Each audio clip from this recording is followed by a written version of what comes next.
আমাদের মাবুদ হাই, আল্লাযী লা ইয়ামুত। এজন্য ভালোবাসো তাকে যিনি জীবনে কখনো মরবে না। ডাকো শুধু তাকে যিনি জীবনে কখনো মরবে না। চাও শুধু তার কাছে যিনি হাই। এরপরে বলেন যিনি শুধু হাই না, আবার তিনি কাইয়ুম।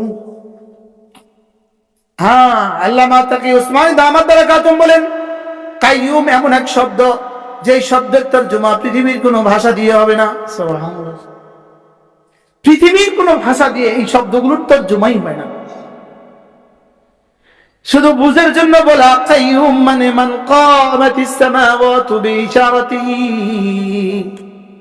যার ইশারায়, হাতের ইশারায় সাত আসমান দাঁড়িয়ে আছে, যার ইশারায় সাত আসমান ভেসে আছে খুঁটি ছাড়া, যার ইশারায় সাত জমিন বিছিয়ে আছে, যার ইশারায় সূর্য উঠে, যার ইশারায় সূর্য ডুবে, তাকে বলে কাইয়ুম। তাহলে আপনি যদি কাইয়ুম বলার সময় ভাবতে থাকেন যার ইশারায় সব হয়, তো তিনি আমার পেটটাকে ভরতে পারবে না কেন? কি আমাদের ইয়াকিন আছে? কাইয়ুম বলেন, কাইয়ুম মান কামাতিস সামাওয়াতু বিইশারাতিহি, যার ইশারায় সাত আসমান দাঁড়িয়ে আছে, সাত জমিন বিছিয়ে আছে। কার ইশারায়? কাইয়ুম বলেন, কার ইশারায়? আমাদের মাবুদ কেমন? লা তাখুযুহু সিনাতুন ওয়ালা নাওম। আমাদের মাবুদ কেমন? যিনি জীবনে কখনো ঘুমান না, যাকে জীবনে কখনো তন্দ্রাও পায় না। আমার প্রিয় মুর্শিদ হযরত নানুপুরী রহমতুল্লাহ বলতেন, মালিক আল্লাহ তাআলা কেন ঘুমান না? তিনি বলতেন, আল্লাহ তাআলা এজন্য ঘুমান না, বান্দা যখনই ডাকে তখনই তিনি জবাব দেন, ঘুমালে জবাব দিত কে? এজন্য ঘুমান না। এটা আমার হুজুরের নিজের কথা। হ্যাঁ, পৃথিবীর যত মাবুদ আছে সব ঘুমায়, আমাদের মাবুদ ঘুমায় না। কি ভাই, আমাদের মাবুদ কি করে না? লা তাখুযুহু সিনাতুন ওয়ালা নাওম লাহু মা ফিস সামাওয়াতি ওয়া মা ফিল আরদ। আমাদের মালিক কেমন? সাত আসমানে যা সব যার, সাত জমিনে যা সব যার। আচ্ছা, এই মুহূর্তে যদি যেমন স্কয়ার কোম্পানির মালিক যদি এই মুহূর্তে এখানে আসে, আপনারা কি বলবেন? ওরে বাবা রে, এত বড় মানুষ, স্কয়ারের মালিক আসছে, বলবেন কি বলবেন? হ্যাঁ, স্কয়ারের মালিকের কি সারা বাংলাদেশে তার? শুধু জমিটাই তার? মাথে না? হ্যাঁ, এ রাজা কিনা রাজাপুর এই গ্রামটাই তার। তার কিছু আছে আর কি, তার একটু বাড়তি কিছু আছে, এই জন্য আপনি বেহুশ হয়ে গেছেন। অথচ আপনি আর আমি, লাহু মা ফিস সামাওয়াতি ওয়া মা ফিল আরদ, সাত আসমান যার, সাত জমিন যার, সাত আসমানে যার সব যার, সাত জমিনে যার সব যার, আমি আর আপনি তার গোলাম। যে নিজের নিজে চিনে না, তারে চিনাবে কে? আমরা যারা আছি, আমরা কার, কোন মালিকের কর্মচারী? আমরা না মুখস্থ করেন। আমরা লাহু মা ফিস সামাওয়াতি ওয়া মা ফিল আরদের মালিক, আমরা লাহু মা ফিস সামাওয়াতি ওয়াল আরদের গোলাম। সুবহানাল্লাহ। আপনি কার ঘরের ইমাম? মুখস্থ করেন না। তো আসলে কি বিষয়টা, কি এই শুধু এটা পড়তে দিছে? হ্যাঁ হ্যাঁ, তাহলে পড়েন, লাহু মা ফিস সামাওয়াতি ওয়া মা ফিল আরদ, পড়েন লাহু মা ফিস সামাওয়াতি ওয়া মা ফিল আরদ, সাত আসমানে যা সব যার, সাত জমিনে যা সব যার। কিন্তু এটা বিশ্বাস হয় নাই দেখেই তো আপনি আপনার বাচ্চাটাকে কোরআন শরীফ পড়ান না। যদি এটা বিশ্বাস হইতো তো কি আর না পড়ায় থাকতেন? আমি বলি আল্লাহর কসম, কোরআনে কারীমের এক পৃষ্ঠার দাম আরশ আজিমের চেয়েও বেশি। কোরআনে কারীমের এক পৃষ্ঠার দাম জান্নাতুল ফেরদাউসের চেয়েও বেশি। আজীব। আজকে যখন আমি মাগরিব পড়ছিলাম ওই মসজিদে যিনি নামাজ পড়িয়েছেন, আমার ভাল লাগছে, নামাজটা ভাল লাগছে। তো আমার মনে মনে হঠাৎ একটা কথা আসছে নামাজের মধ্যে। আমি কফ, হাই রে, মানুষ একটা বাক্স বানায়, বাক্স। ওই যে স্বর্ণকাররা একটা বাক্স বানানো, গুদরেজ একটা কোম্পানি আছে পৃথিবীতে, তারা বক্স সাপ্লাই দেয়। তাদের বক্স এভাবে নির্মিত হয়, তাদের বক্সটা এভাবে নির্মিত হয়, তারা চাবি দেওয়া ছাড়া পৃথিবীর আর কেউ এই বক্স খুলতে পারবে না। সারা পৃথিবী মিলে এই বক্সটা খুলতে পারবে। বুঝেন নাই কথা? তাদের কাছে কি আছে?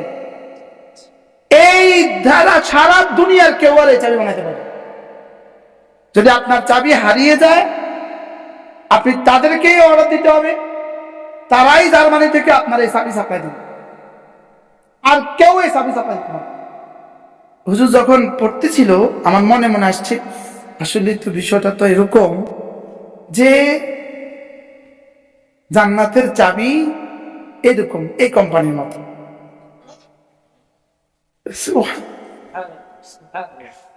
এটা পৃথিবীর কেউ খুলতে পারবে না। সুবহানাল্লাহ। এরপরে আমার মনে হলো 1,00,000 টাকা দিয়ে একজন একটা বাক্স বানাইছে। এই বাক্সটা সে 1,00,000 টাকা দিয়ে বানাইছে, কিন্তু 50,000 টাকার জিনিস রাখার লেগে নয়। বুঝেন নাই কত? কি বলছি বলেন? 1,00,000 টাকার বাক্স বানাইছে 50,000 টাকার জিনিস রাখার লেগে, 20,000 টাকার জিনিস রাখার লেগে, 10,000 টাকার জিনিস রাখার লেগে। যার কাছে 10,000 টাকার উপরে কোনো টাকা নাই সে এরকম বাক্স বানাইবো?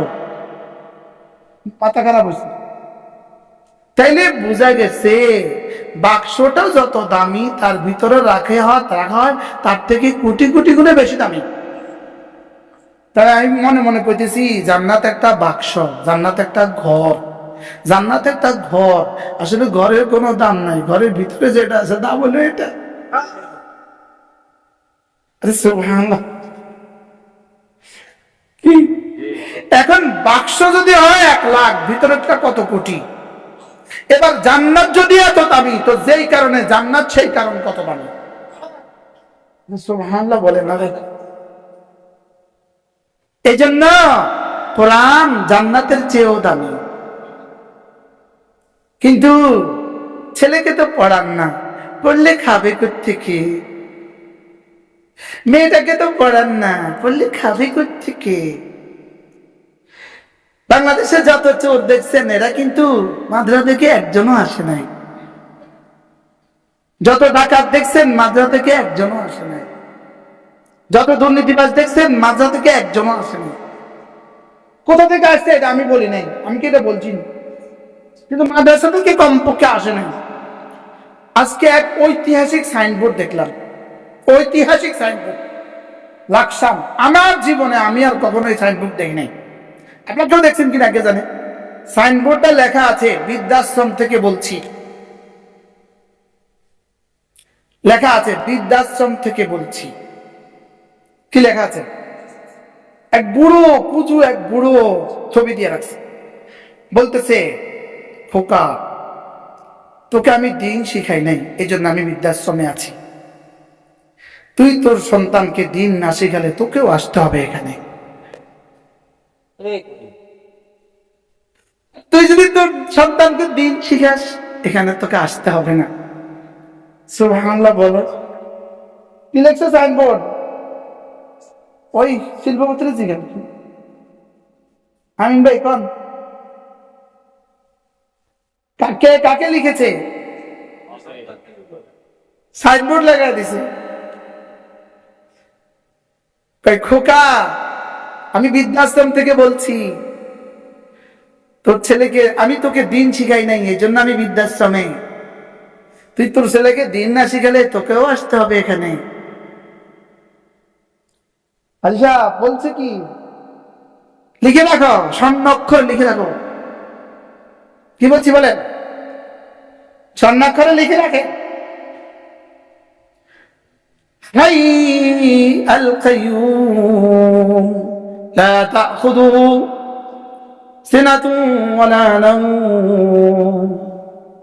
আমি যার গোলামি করছি তিনি কেমন, তিনি হাই। আমি যাকে ডাকছি তিনি কেমন, তিনি হাই। আমি যাকে ভালোবাসছি তিনি কেমন, তিনি কাইয়ুম।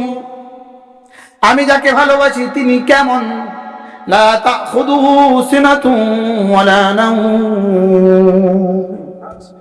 আমি যাকে ভালোবাসি তিনি কেমন, লাহু মা ফিস সামাওয়াতি ওয়া মা ফিল আরদি। বাকি মজার বিষয় হলো আমি তাকে ভালোবাসতেই পারবো না তিনি যদি আমাকে ভালো না বাসেন। মজার বিষয় হলো তিনি আগে আমাকে ভালোবাসেন, আমি তাকে পরে ভালোবাসি।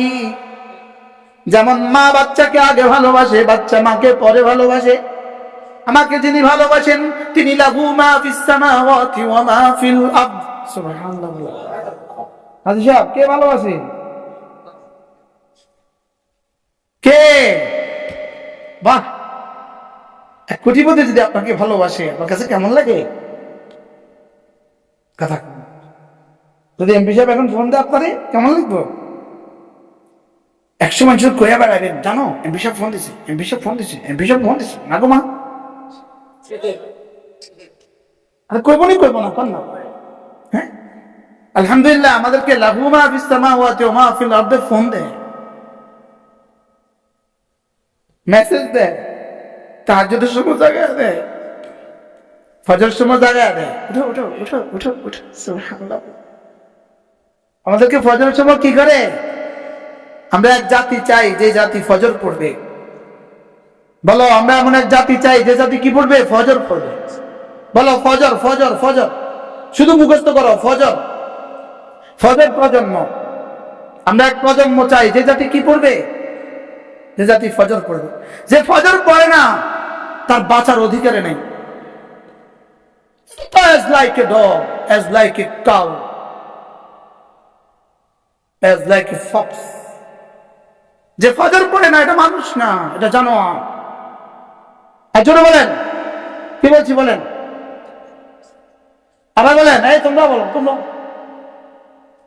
কি বলছো? তুমি ঘরে কি চকলেট আছে? আমি খাবো কোত্থেকে? থাকলে না খাইতাম। ঠিক আছে, আমি তো থাকলে খেতাম, আমি খাবো কোত্থেকে? তাহলে বোঝা গেছে যে বস্তু অস্তিত্ব লাভ করে না, যে বস্তু উজুদে নাই, এই বস্তুর উপরে কি আসে না? নিষেধাজ্ঞা ওয়ারেদ হয় না, আরোপিত হয় না। নাহির সিগার নিষেধাজ্ঞা আরোপিত হয় না। অন্ধকে কথা বলার প্রয়োজন নাই, ওই ভিন্নারীর দিকে তাকাবা না। অন্ধকে কথা বলার কি নাই? দরকার নাই।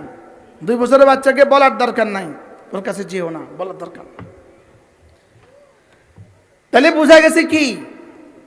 আল্লাহ তাআলা বলেন তুমি মুসলমান না হয়ে মরিও না, মুসলমান না হয়ে। তাহলে বোঝা গেছে আমার তো মরার কোনো এখতিয়ার নাই, আমাকে নিষেধাজ্ঞা দিলেন কেন? তাহলে বোঝা গেছে মূলত তরজমা হলো খবরদার, তুই মুসলমান হতেই হবে, তোকে মুসলমান হওয়াই লাগবে। বলেন কি বলছে? বলেন, তোকে মুসলমান কি হওয়াই লাগবে, তোকে মুসলমান হওয়াই লাগবে। আর এটা দিয়ে মুসলমান,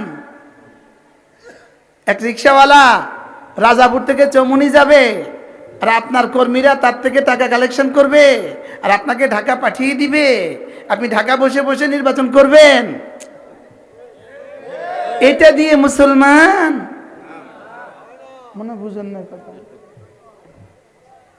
এটা মুসলমান? এই মাত্র দেখলাম এই ছোট্ট এক বাজার, আমরা একটু জাম লাগছে, দেখি যে সিএনজিওয়ালাদের থেকে একজন এসে টাকা লইতে আসছে, অটোওয়ালার থেকে টাকা লয়। যেই নেতা অটোওয়ালার টাকা দিয়ে নিজের এসি বানায়, এই নেতা বেহায়া, বেশরম, বেলাজা, বেগায়রত, বেঈমান, বেহায়া। তার রক্ত কণিকায় অটোওয়ালার টাকা আছে, মনে হয় বুঝেন না। তার ছেলে যে বিদেশে পড়ে অটোওয়ালার টাকা দিয়া, কত বড় ডাকাত। হাও কেনা নাও কেনা, আস্তে আস্তে বলতে শুরু করেন না, এগুলো বলা শুরু করেন, বলতে বলতে যদি এদের লজ্জা লাগে আর কি। আওয়াজ উঠুক না, আওয়াজ উঠুক। কি উঠুক বলেন? আওয়াজ উঠুক। মনে কষ্ট পাইতেছেন নি কেউ? তার মেয়ে যে অস্ট্রেলিয়ায় পড়ে, কার টাকা দিয়া? অটোওয়ালার টাকা, রিক্সাওয়ালার টাকা, সমোসা বেচনেওয়ালার টাকা, পুরি বেচনেওয়ালার টাকা, ধন্য বেচনেওয়ালার টাকা। আপনি কি মনে করেন চমনি বাজারের A to Z রাস্তার উপরে যত ব্যবসায়ী ব্যবসা করতেছে এদেরকে টাকা না দিয়া? হ্যাঁ, ধন্য বেচে কি দিয়া? এই টাকা কে খায়? নেতার পোলা কোথায় পড়ে? অস্ট্রেলিয়া। নেতার বউ কোথায় থাকে? কানাডা। কি এলে বুঝা গেছে বউর যে শাড়ি, ঝিলমিলে শাড়ি, ঝাঁকানাকা শাড়ি, এটা কিন্তু অটোওয়ালার দীর্ঘ নিঃশ্বাস। রাগ করতেছেন নি কোনো? এটা দাওয়াতুল মাজলুম, এটা মজলুমের আহ। এটা মজলুমের কি বলেন? মজলুমের আহ, মজলুমের আহ। এজন্য বোঝা উচিত হাই হাই হাই। মোমেন হাইয়ের সাথে সম্পর্ক রাখে। মোমেন কার সাথে সম্পর্ক রাখে বলেন? আমাদের সম্পর্ক কার সাথে? হাই। আল্লাহু লা ইলাহা ইল্লা হুয়াল হাই হাই। সুবহানাল্লাহ। ভালোবাসি তাকে যিনি জীবনে কখনো মরবেন না। বলেন ভালোবাসি তাকে যিনি জীবনে কখনো মরবেন না। তার উপরে মরে লাভ কি? যে কয়দিন পরে আমাকে ছেড়ে মরে যাবে। কি ভাই? আর ভান্ডারীদের মাবুদ হয় না মরা ছাড়া। ভান্ডারীদের মাবুদ হয় না কি ছাড়া বলেন? পৃথিবীর যত বাতিল মতাদর্শ আছে সকলের মাবুদ মরে গেছে।